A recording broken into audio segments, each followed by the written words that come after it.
A Bolsa está viva, vale a pena investir nela, vale a pena uma pessoa estar interessada e manter-se informada na Bolsa, ao contrário do que alguns querem fazer crer.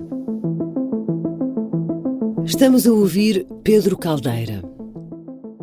O corretor bem se esforça por garantir o contrário nesta entrevista à RTP. Mas em 1991, a Bolsa está tudo menos viva. O problema não é tanto haver fortes quedas ou dias negros.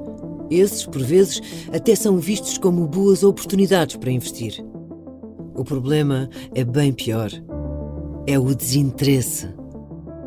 Depois da grande euforia dos anos anteriores, a Bolsa desce devagarinho numa lenta agonia que nada, nem ninguém, parece ser capaz de reavivar. Mas o corretor não desiste. Na entrevista à RTP, afirma que é um disparate dizer que não vale a pena investir na Bolsa. Caldeira garante que continua a haver estrangeiros interessados no mercado nacional. E deixa um aviso. Os portugueses têm de aproveitar agora, para não se arrependerem depois de não terem entrado a tempo. O corretor aparece no ecrã da televisão impecavelmente vestido e penteado, como sempre, com o gel no cabelo que já se tornou a imagem de marca.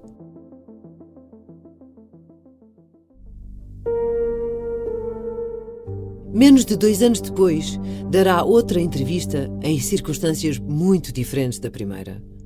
Não fala a uma televisão, fala a um jornal. Não está a ser filmado, está a responder às perguntas por telefone. Não está em Portugal, está foragido, em parte incerta. E é procurado pela Interpol. Na primavera de 1993, na entrevista a um jornalista do semanário O Independente, dirigido por Paulo Portas, Pedro Caldeira reconhece que estava redondamente equivocado quando apostou que o início dos anos 90 seria de recuperação nos mercados de ações. E admite: confiei demais na minha sorte.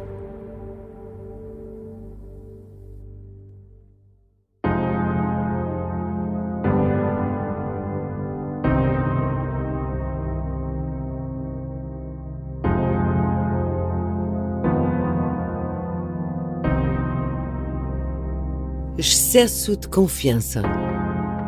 Esse foi sempre o grande problema de Pedro Caldeira.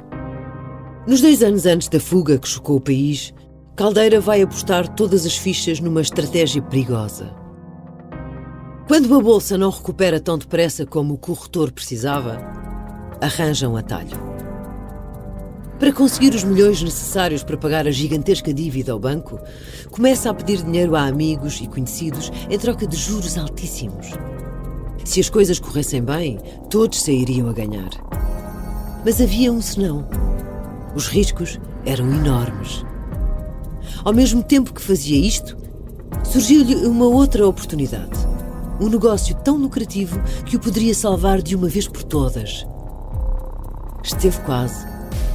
Mas no final, Caldeira cometeu um erro e, sem querer, arranjou um novo inimigo. Depois de ter problemas com um primeiro-ministro, iria agora chocar de frente com um banqueiro poderoso.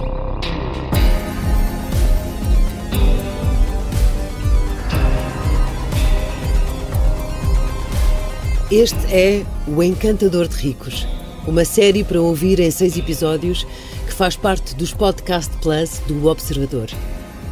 É narrada por mim, São José Correia, com banda sonora original de The Legendary Tiger Man.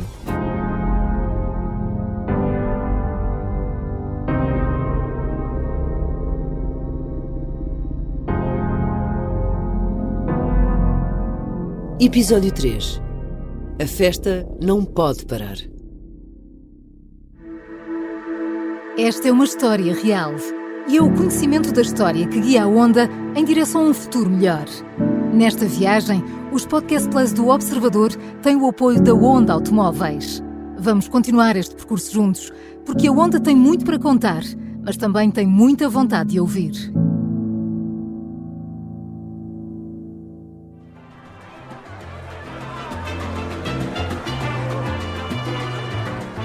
Parece um casamento real. Mas, na verdade, é apenas uma festa de aniversário. Estamos no restaurante La Meridiana, nas colinas de Marbella, o local preferido dos ricos e famosos nas noites quentes de verão. O evento dá tanto nas vistas que até é notícia em Espanha, naquele verão de 1989. Um jornal chama-lhe mesmo a Festa dos Milionários Portugueses. É o aniversário de uma mulher que ainda há poucos anos era uma simples empregada de loja de roupa em Cascais. Mas hoje brindam em honra dela figuras da nobreza europeia. Uma delas é a rainha incontestável do jet set da Costa do Sol, a condessa Gunilla von Bismarck. Está Marbella como outros anos ou se nota alguma decadência? Mejor cada año. Mejor cada ano? Más gente cada año. A bisneta do histórico chanceler alemão Otto von Bismarck. Também está ali o irmão de Fabiola, da Bélgica, Dom Jaime de Mora e Aragón, ator espanhol que tem um dos bigodes aristocráticos mais repuxados da alta sociedade europeia. Todos se juntam para comemorar o aniversário de Cristina, a mulher de Pedro Caldeira. Cantam e dançam ao som da música tocada pela banda residente. Mas no ponto alto da festa não é a banda que toca os parabéns a você.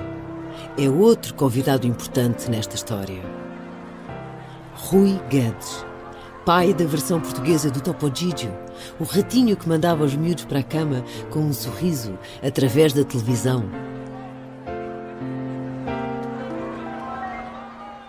É Rui Guedes quem mais tarde vai apresentar Pedro Caldeira a um empresário que vai pôr 500 mil de contos nas mãos do corretor.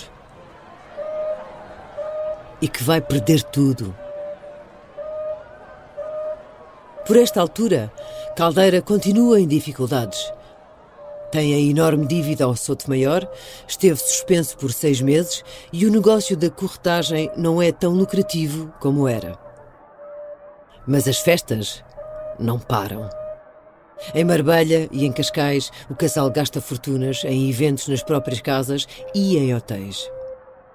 Essas festas vão, depois, aparecer nas páginas das revistas cor-de-rosa. Maria João Vieira, antiga editora da Olá Semanário, diz que a vida podia já não estar a correr tão bem a Pedro Caldeira nesta fase. Mas o casal não dá sinais de dificuldades. Muito pelo contrário. Tenho ideia de que continuava e que a imagem dele na imprensa social, que era ao lá, resumidamente, não havia outra, não é? Não tinha sido afetada por isso. Naquela noite, em Marbella, em que se comemora o aniversário de Cristina, Pedro Caldeira sente-se a voltar ao topo do mundo.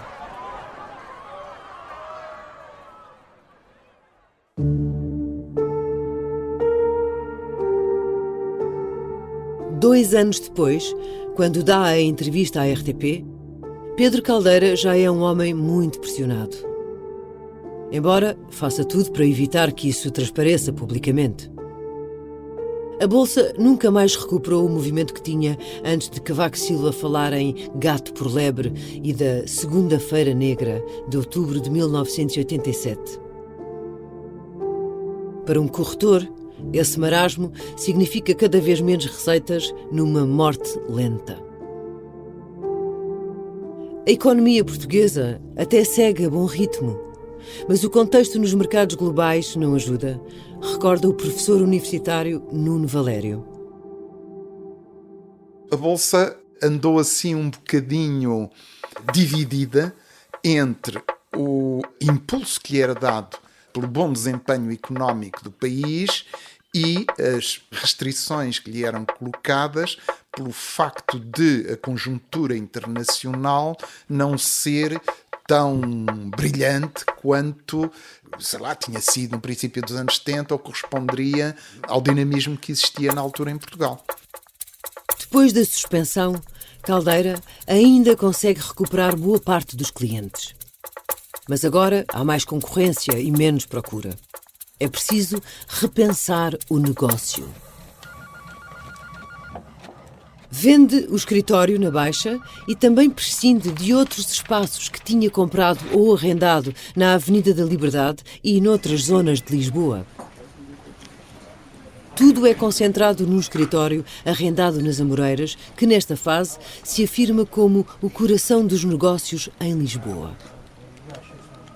O que também não ajuda Caldeira é que, no governo, ainda está Cavaco Silva, o primeiro-ministro que o corretor mais tarde dirá que o tomou de ponta.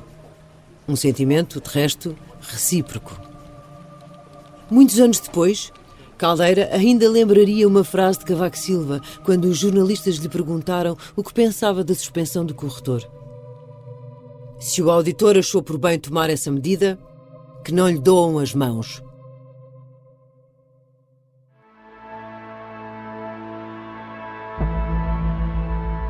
Jorge de Brito tinha razão. Confirmou-se aquilo que o banqueiro disse a Pedro Caldeira durante o almoço num restaurante em Cascais, momentos antes de ambos saborearem os filetes com arroz de marisco. O banco que Caldeira queria abrir nunca recebeu a aprovação do governo liderado por Cavaco. Seria difícil justificar que alguém pudesse abrir um banco quando tinha acabado de ser suspenso e tinha uma dívida pessoal gigantesca a outro banco. Neste caso, o Sotomayor. Em alternativa, Caldeira está a tentar lançar uma sociedade de corretagem com alguns dos mesmos acionistas do banco fracassado. Figuras como Américo Amorim, Ilírio Pinho ou Vasco Peçanha, histórico líder da INAPA. Irá chamar-se Eurodealer e terá também um parceiro estrangeiro, a Sociedade de Investimento Hispano-Americano. Mas esse parceiro acaba por sair do projeto quando se dá uma mega fusão na banca espanhola. Caldeira fica pendurado. Alguns possíveis sócios começam a desinteressar-se. E para tentar contrariar isso, o corretor desafia o Ministério das Finanças a ficar com a posição que seria do Banco Espanhol. Mas o ministro Miguel Cadilho recusa e até recomenda a Caldeira que todo o projeto seja reequacionado. A Eurodealer acaba por ser mais um fracasso. Só que o corretor tem um prazo para cumprir, e muito apertado. Uma nova lei exige que até abril de 1991 acabem os corretores em nome individual e sejam formadas empresas. Nasce assim, em cima do joelho e sem nomes sonantes entre os acionistas, a Pedro Caldeira Sociedade Corretora. Caldeira tem 40% do capital. Estava obrigado a isso no acordo para o pagamento da dívida ao Sotomayor.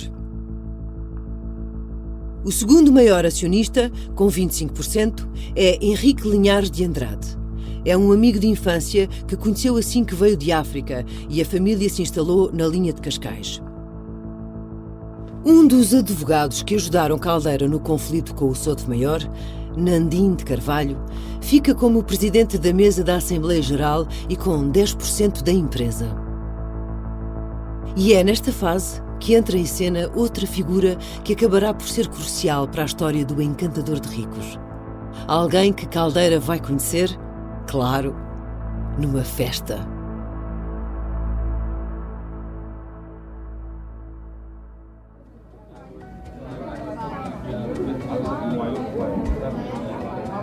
Em meados de 1990, há um cocktail organizado no Hotel Ritz. Entre os convidados estão, sobretudo, pessoas ligadas às artes, à moda e à decoração. Todas as revistas do social cobrem a festa. Pedro Caldeira vai com a mulher, Cristina, que leva um vestido preto, vistoso, de um estilista parisiense. É quando vai buscar uma bebida para a mulher que Caldeira se cruza com um homem com quem nunca tinha falado, mas que sabia ser diretor de investimento estrangeiro do Banif. Esse homem chama-se Francisco Capelo. Sempre preferiu viver na sombra, apesar de ser um nome bem conhecido no meio empresarial e, sobretudo, no mundo da arte. Foi ele quem escolheu, peça a peça, todas as obras da coleção de João Berardo, empresário madeirense que fez fortuna na África do Sul. Caldeira contará mais tarde que Francisco Capelo lhe fez uma confissão. Sabe, Pedro, eu não gosto mesmo nada do Cadilho e fiquei muito chocado com a suspensão. Na versão do corretor, o economista do Banif vai ainda mais longe. Diz que tem muita admiração por Caldeira e nota uma coincidência. São ambos do signo Escorpião. Terá sido depois daquela conversa que Caldeira decidiu, no impulso, convidar o economista para trabalhar na corretora. Ali estava um homem que podia finalmente pôr alguma ordem na desorganização do escritório. Mais do que isso, ali estava um homem que iria trazer muito dinheiro para a corretora. O esquema que permitiria isso chamava-se lavagem de cupons. Em termos muito simples, quem investe em obrigações compra, por exemplo, 100 euros e vai recebendo juros anuais enquanto o dinheiro estiver aplicado.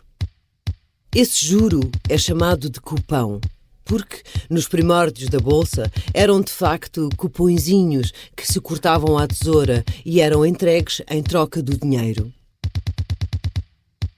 O problema é que os juros têm de pagar impostos. São 25% na altura. Mas Francisco Capelo conhece uma forma de contornar essa lei, usando outra lei em favor dele.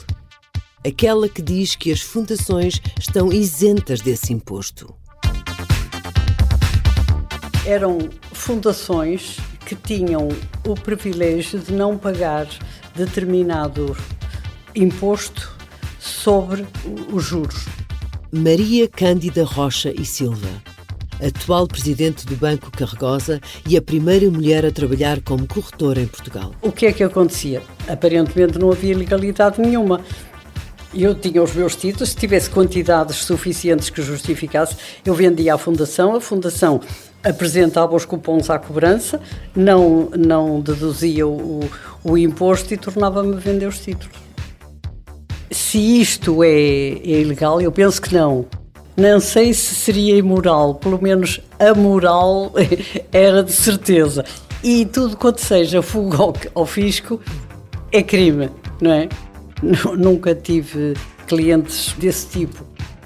O esquema começa com um acordo entre o dono de um título e uma fundação e funciona em 4 passos. Primeiro, alguns dias antes de receber os juros, o dono do título vende-o a uma fundação.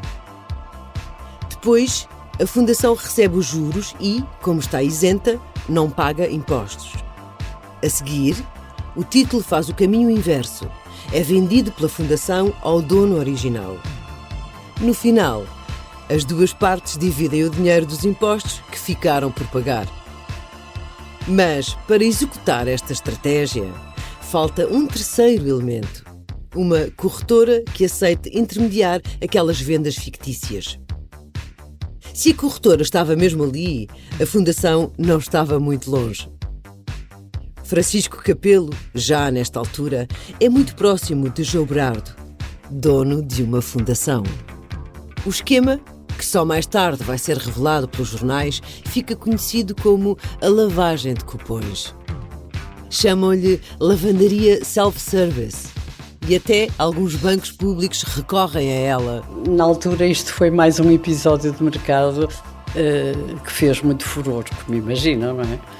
Porque Portugal é um país de impostos muito pesados, portanto todo aquele que consegue fugir aos impostos rapidamente é considerado um herói. Estima-se que, no espaço de 1 ano e meio, movimentaram-se entre a corretora de Caldeira e a Fundação de Berardo mais de 60 milhões de contos em obrigações que deixaram de pagar o imposto devido. O esquema dá um bom rendimento, mas não faz muito pelo património pessoal do corretor, que se afunda cada vez mais. Até porque a gigantesca dívida ao Sotomayor não é da empresa, é do próprio Caldeira. Para resolver esse problema, o corretor tem outros planos.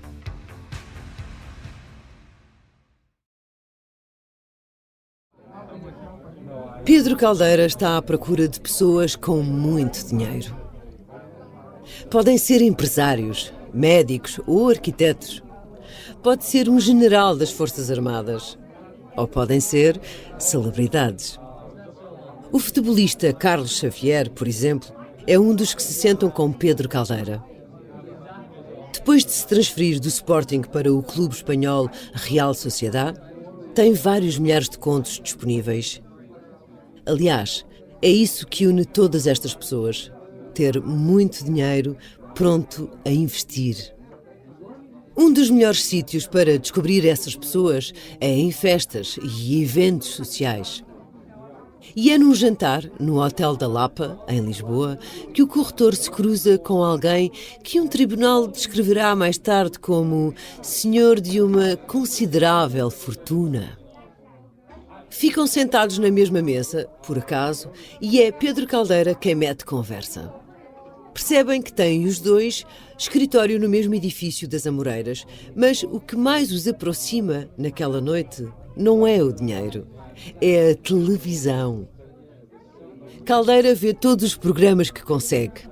Carlos Cruz é um dos apresentadores mais conhecidos do país. 1, 2, 3, 1, 2, 3, aqui estamos com o nosso convite. É que fique com o nosso programa e se divirta antes de ir para a cama. Em 1992, Carlos Cruz é conhecido por Senhor Televisão. E Pedro Caldeira sabe que, além da fama, Cruz também tem dinheiro para investir. A relação torna-se próxima quase de imediato. Passam a ver-se quase todos os dias e almoçam juntos de vez em quando.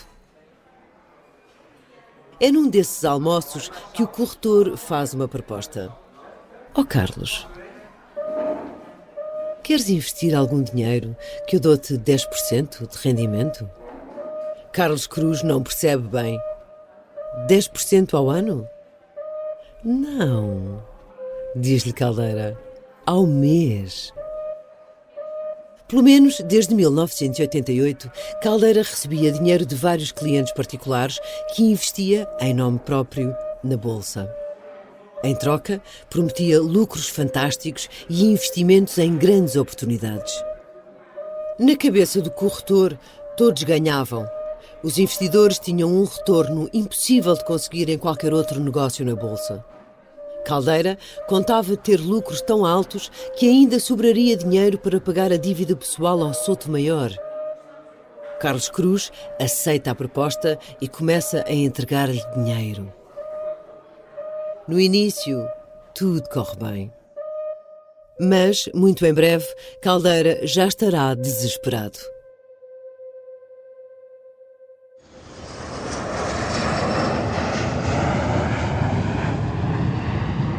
São duas figuras influentes da economia portuguesa. E naquela noite estão os dois sentados no mesmo avião. Américo Amorim é um empresário riquíssimo e um investidor agressivo. António Neto da Silva tinha deixado, poucos meses antes, o cargo de secretário de Estado do Comércio Externo. Neto da Silva mexe-se bem nos negócios em Portugal. Tem um passado ligado às associações patronais e, como secretário de Estado, foi decisivo para trazer a Auto Europa para o país. Cresceram ambos na região do Porto. Falam-se bem. A meio da conversa, Américo Amorim confessa que está a perder confiança em Jardim Gonçalves, o banqueiro que o próprio Amorim tinha ido buscar para ficar à frente do BCP. O empresário acha que Jardim Gonçalves quer mandar demais, sobretudo desde que fez aprovar uma regra que tirou poder aos principais acionistas do banco. Amorim é um desses grandes acionistas, mas está a pensar em vender toda, ou quase toda, a participação que tem. 20%. Neto da Silva vê ali uma oportunidade e oferece-se a Américo Amorim para tratar da venda. Tudo é feito como deve ser, com procuração assinada. Só precisa de encontrar compradores. E pensa no homem que tem acesso a uma série de banqueiros europeus que podem estar interessados. Pedro Caldeira.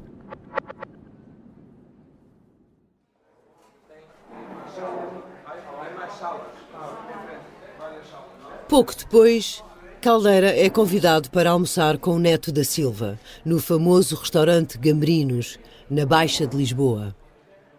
O ex-governante explica-lhe o negócio. Se encontrarem um comprador para a posição que Amorim quer vender por 70 milhões de contos, podem dividir entre eles a comissão. 1 milhão de contos para cada um. Uma fortuna. É uma oportunidade extraordinária, mas não vai ser fácil. Caldeira tenta Mário Conde, mas o icónico banqueiro espanhol não aceita. Emílio Botín, do Santander, também não está interessado. Ainda sonda investidores árabes, mas só consegue avanços reais com os espanhóis do Banco Hispano-Americano. Nesse momento, Caldeira comete um erro. Vai falar com Jardim Gonçalves. Naquela altura, o corretor trabalha muito com o BCP, um banco que sempre lhe deu crédito, profissional e pessoal. Mais tarde, diria que falou com o presidente do banco por uma questão de consciência e lealdade. Mas há um detalhe. Caldeira não diz nada a Neto da Silva, que era, afinal, parceiro dele no negócio. De acordo com o corretor, no livro em que conta esta versão, Jardim Gonçalves fica surpreendido. Mas como é possível, Pedro, que isto aconteça? Que o Amorim não me diga nada sabendo da gravidade de um gesto desses? Caldeira diz que também compreende o problema. Se os 20% de Amorim forem vendidos aos espanhóis, o BCP passa a ter metade do capital em mãos estrangeiras. Por isso, quer dar a oportunidade a Jardim Gonçalves de arranjar outro comprador. Para o corretor é indiferente, desde que receba a comissão milionária. Segundo Pedro Caldeira, o banqueiro poderoso agradece-lhe efusivamente e tranquiliza-o. A comissão dele não está em risco. Na altura, o corretor não percebeu, mas tinha acabado de fazer um novo inimigo. –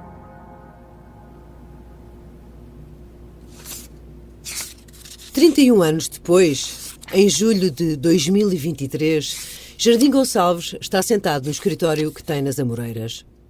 Não quer gravar nenhuma declaração sobre o episódio, mas pega no livro onde este diálogo está contado, folheia algumas páginas e dispara.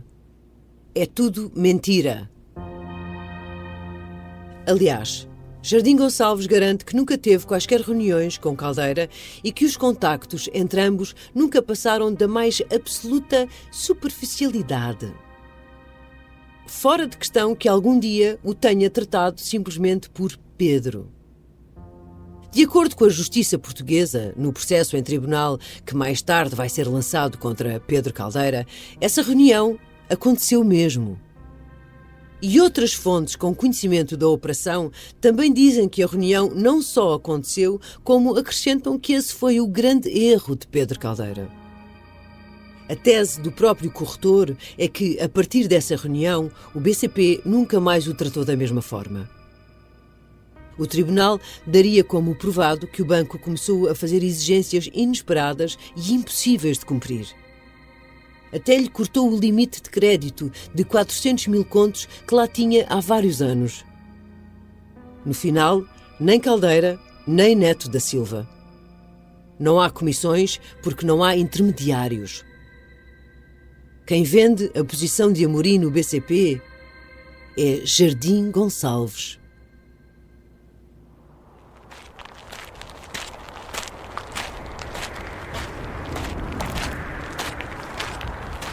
Caldeira vai andar pela berma da estrada. Acabou de caminhar 36 quilómetros. Está visivelmente cansado. Ao cair da noite, de repente, um carro aproxima-se e para ao lado dele.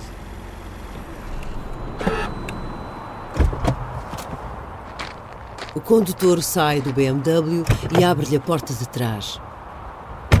É o motorista. Pedro Caldeira entra e parte rumo a casa para tratar os pés e descansar. No dia seguinte, a história repete-se. De manhã, o motorista deixa-o exatamente no ponto onde o apanhou no dia anterior. Caldeira volta a fazer-se à estrada e caminha outros 36 quilómetros até a noite cair. No início de maio de 1992, a situação do corretor é cada vez mais desesperada. E Caldeira agarra-se à fé. Decide fazer uma peregrinação a Fátima. Pode parecer estranho, mas muitas outras pessoas fazem a peregrinação assim. Caminham durante o dia e vão dormir a casa à noite. Poucos, porém, recorrem a um motorista, sentado ao volante de um BMW. Não se sabe o que é que o corretor foi a Fátima pedir.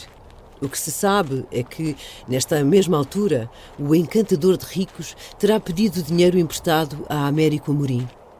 Mas como o Expresso noticia mais tarde, Amorim nega-lhe esse crédito. E ainda contacta o supervisor da Bolsa para que investigue a real situação financeira da corretora a que Caldeira preside. A corretora, porém, está ótima. Não há nada que a CMVM possa fazer. O problema é a situação particular de Caldeira. Essa está cada vez mais perto da ruína.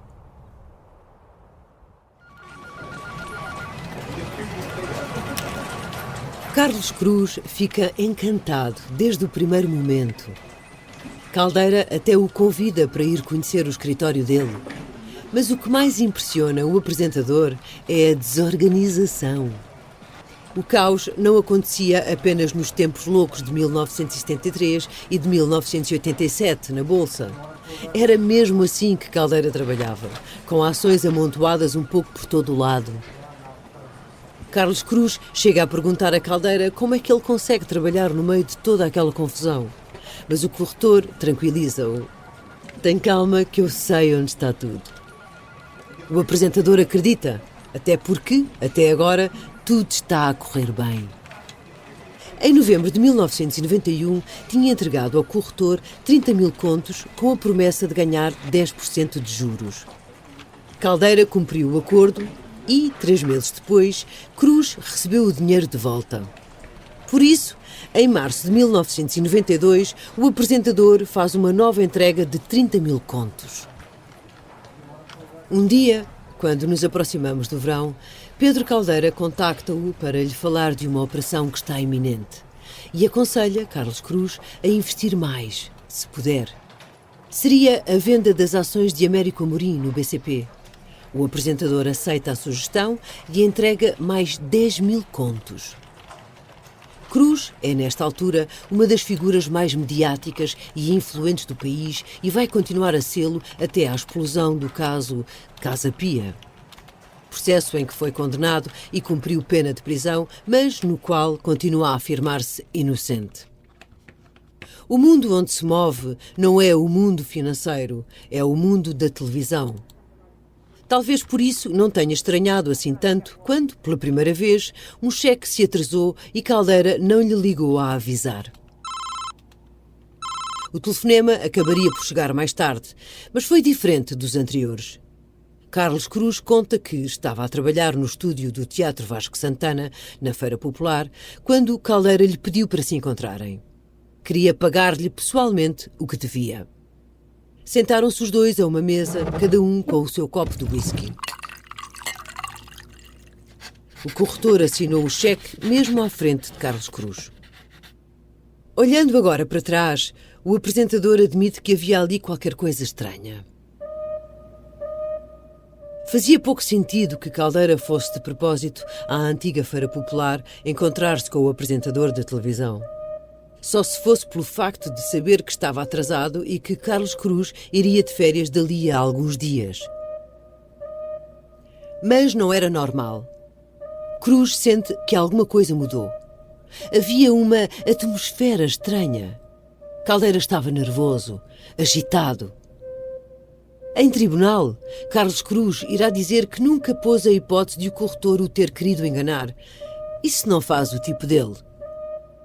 Hoje, 30 anos depois, mostra ter alguma mágoa em relação ao corretor, pelos 40 mil contos que nunca mais viu, mas, sobretudo, porque Caldeira foi ter com ele, de propósito, para lhe passar um cheque que não serviria de nada. Cruz só descobriu quando foi ao banco. Já não havia dinheiro.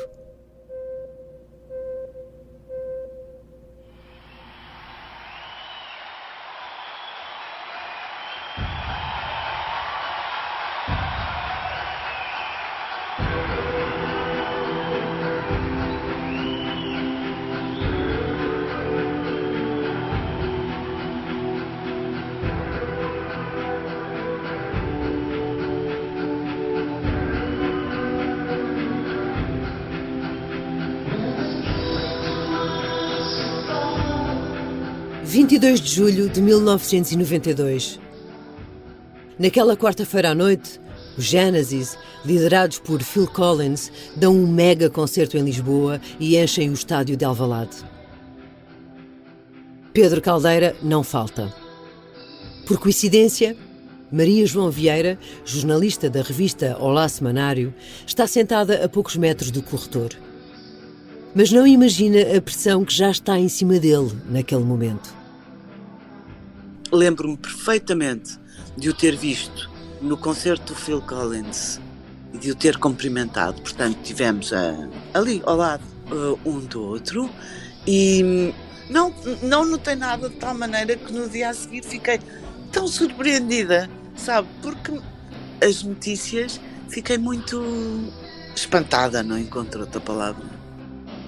O espanto da jornalista é partilhado por todo o país quando chegam as primeiras notícias. Mas para as dezenas de clientes a quem o corretor pediu dinheiro a troco de juros avultados, o sentimento é outro. Pânico. Pedro Caldeira desapareceu.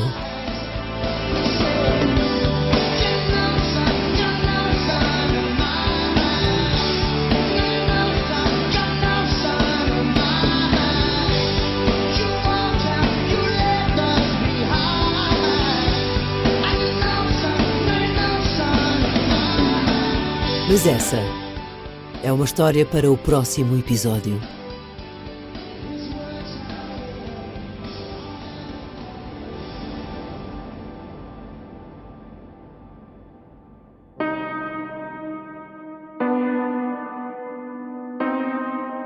No próximo episódio.